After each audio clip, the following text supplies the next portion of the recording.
Welcome back to Open Up, and as promised, we have Ismar Olagiz back with us. I'm back. Tell us, do you know what your name means? No, I don't, but it's super unique where it's 3 letters of my mom's name, the IZA, my mom's name is Elizabeth, and 3 letters of my tia's name is Maricela, so M-A-R. I know, and I've actually had different people come up to me, is it just Marissa, like switched, and I said, no, but that's a really good thought, but no, and if you look it up online, Ismar, there's a lot of girls named Ismar. There's a restaurant named Ismar. Oh. I didn't know that. And I said, I want to visit just because you stole my name. Exactly.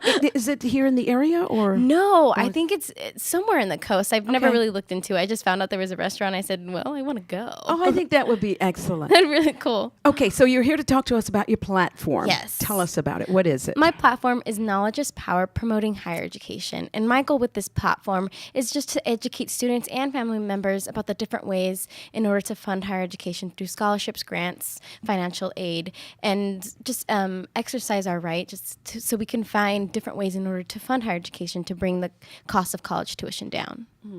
Education is so important, and I'm Very. hearing that so much, with you, and we heard it with Kaylin, educating. And are you finding that, when you are going out into the community speaking, and are you traveling the state as well? Yes, I've been able to go, locally here, and then also I was able to go to Los Angeles with the Latina leaders of Kern County, and they went to UCLA and USC.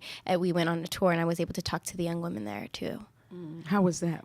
It was so nice just because I'm only a few years older than them. I know we hear it all the time, college is important, but hearing it from one of your own peers, I think it resonates a little bit differently. So what I just try to tell these young women is just it is possible. Don't limit yourself.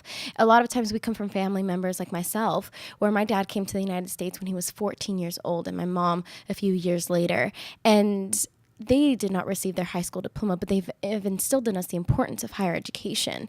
And you hear it all the time. So it's not like my family had kind of the luxury of having a bank account set aside for us and so we can attend college. It's kind of, I knew we had to work that much harder and to receive that college education that we really need in order to move forward in life. So we don't need to exactly struggle the way our parents did. Right. So is that what inspired you? Oh, most definitely. Most definitely. Because I saw the struggle my parents went through. My dad starting really young as a truck driver, and now the way he's worked so hard. I hear him wake up at 5 in the morning and come home at 6 p.m. He's working 12-hour days.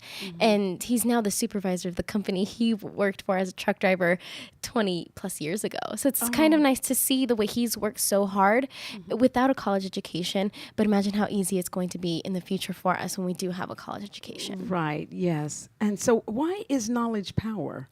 100%. I think the biggest 2 reasons, it equals respect and it equals security. Those are the things people don't really see. You have a job, but like my dad, since he doesn't have a college education, the company he worked for is now sold to Recology, and he was so afraid he was going to lose his job.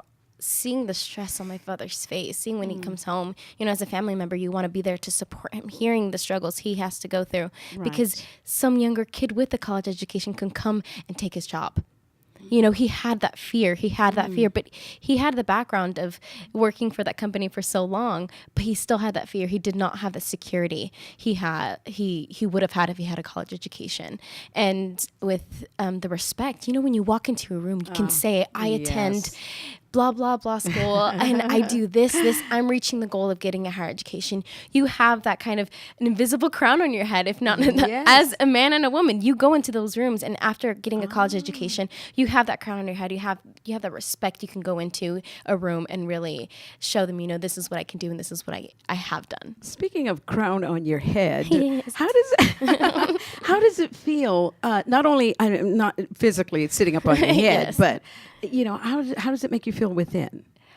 It's so different. Like Kaylin said, I actually found out about this organization when I saw Kaylin win Miss Kern County 2011. Oh, I know, isn't that really? crazy? Yes. And I was just a girl that said, I want to be a singer. I had no really vision for the future. I had no goal set out. I just knew I wanted to be a singer. And that was pretty much it.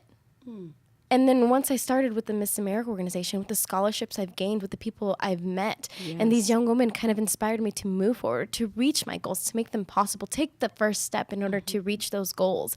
And that's, I think, what made me just, you could see the growth. I know my one of my other mentors, she can say she's seen me from the beginning when my eyebrows were a mess.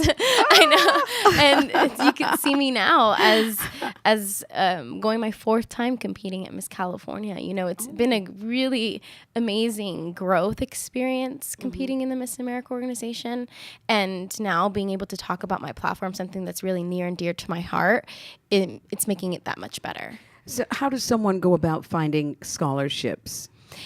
It's just educating yourself. It's so difficult to find the scholarships that apply to you. Yes. And what am now able to do is I'm actually the founder and creator of National Higher Education Day on June 6th, on my birthday.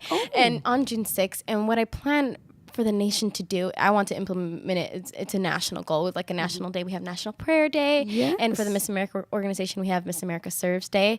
And it's things like that. So the whole nation can just come together and find different ways in order to fund higher education. So I'll be launching a website promoting my platform and my national day soon. It's going to be isamarolagas.com. And what my plan is for that is just to be a hub for these students and family members to find different ways in order to fund higher education, like websites like knowhowtogo.org or scholarships.com. It's going to have links to FAFSA, and it's just different educational tools for these family members and students to find kind of, it's just a hub. It's all together instead of going to one place to the next, and making it a little bit more difficult. So knowledge is power. Very powerful. And we have her information on the screen, Isamar Olaguez.